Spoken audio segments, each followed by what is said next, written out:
you're a prolific painter. Mm-hmm. You create amazing portraits, conceptual portraits. Mm-hmm. You use portraiture in a way that I've always loved. I've loved your portrait work. I love your cityscapes too, but your portraiture is something that I think it's because my particular perspective Sure. is just right where it's at. But I'm trying to wrap my head around you throwing your work in a dumpster. Mm-hmm.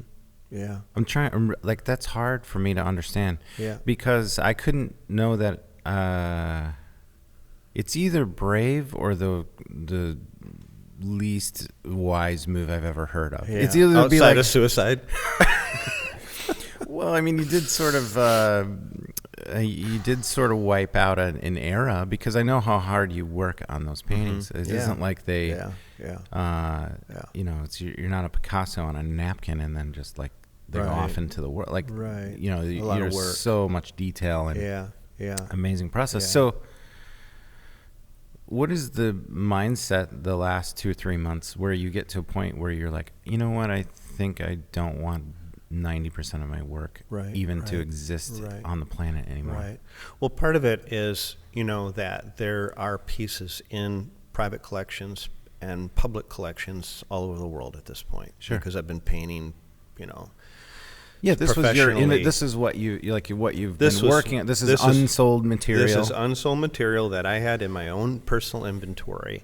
And I've also been experimenting a lot with a lot of different things. So, like Pixar, we see the films that get released, but there's a lot of films that will never be released because they weren't good enough. And, there was also, this idea of the remnant, like after, you mentioned the portraits. Like, I think that's what I'm best at. That's my best work. It's not just because you're a portrait photographer. No, I agree. I think it's the best work I have. And so as I'm spending a lot of time listening to people like Zig Ziglar, Jim Rohn, Les Hill, Dan Pena, John Maxwell. These are people that get paid a lot of money to do, Tony Robbins to speak. They're, motivational speakers, and as I've been listening and also reading their books, because I've read a couple of Tony's books now, it's like, what makes a high achiever? And one of the things Tony says is massive action. If you want to change your life, you need to take massive action. Mm-hmm. So the destroying my work was a really brave move. It was a calculated move. And part of it was economics, because when, diamonds are costly because there's not many of them. And right now in my studio, it's like the supermodels. It's just the supermodels. It's just the all-star team. And that's really exciting. So how do you what is the choice that manifests when you actually go to destroy or discard? Did they just go in wholly into a dumpster? No, or I took a razor blade to the canvases. I shredded them. Because I would have been I will go leave right now and go to the landfill and try to find them. Yeah, and then I took my circular saw. It was very dramatic.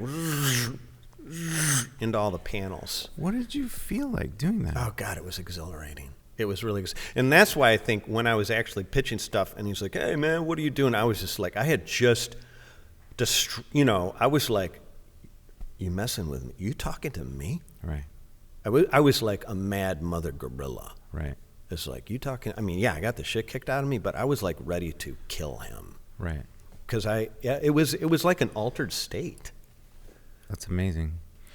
But there was a famous photographer there was Edward Weston and his son Brett Weston, mm-hmm. who was a prolific, very famous photographer himself. Amazing. Yeah. Okay. Shot 8x10 negatives. Wow. And he was living in Hawaii. Mm-hmm. And one night he had friends over and he got a barrel and he just one by one burned his negatives. Wow. And people were like, what are you doing? Mm-hmm. And it was later in his life. And I don't really know the exact reason why he did, but I'm assuredly there was something cathartic he was looking for. Yeah. Or he felt like an imposter of some kind. Maybe because of his father. Living in his father's being shadow in but some sense. So okay, how do you decide, what makes you decide to keep or discard or destroy? You know, it was really like, and I've been really practicing this because one of the things that high achievers do, people that are like the billionaire type people, is they don't like, should I? They're just like, yeah, buy it, do it, fire them. You know, they're very decisive. They practice that. It's like an NBA player. You know, it's like it becomes instinctual, and they practice that. It's that shooting from the hip, and I've been really working on that. I just booked a place in Germany this morning, and I was like, wow, I did that fast. I should have looked at all the different. And it's just like, no, this is that bump. Make the decision quick. You know, I remember reading, I think it was the book Blink, maybe, where firefighters are like, do I go down this hallway or that hallway? It's like, yeah, this one. And all of a sudden, that one caves in. And he makes that right decision over and over and over. And how did he know? It was just instinctual? Was it, you know, the Holy Spirit? That one, you know?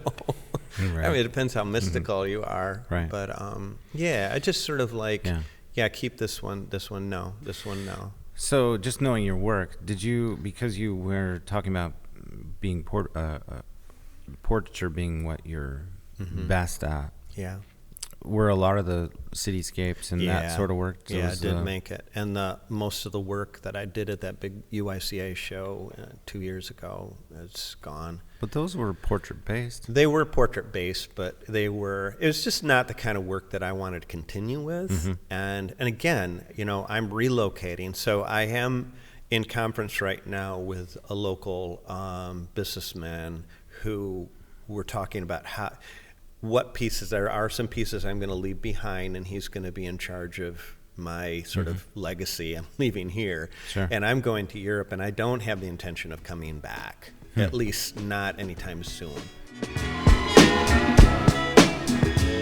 This Full Exposure podcast episode has been made possible through the support of Metro Health, University of Michigan Health, and Dr. Peter Hahn, who believe that creativity and the arts are essential to a rich, healthy, and fulfilling life.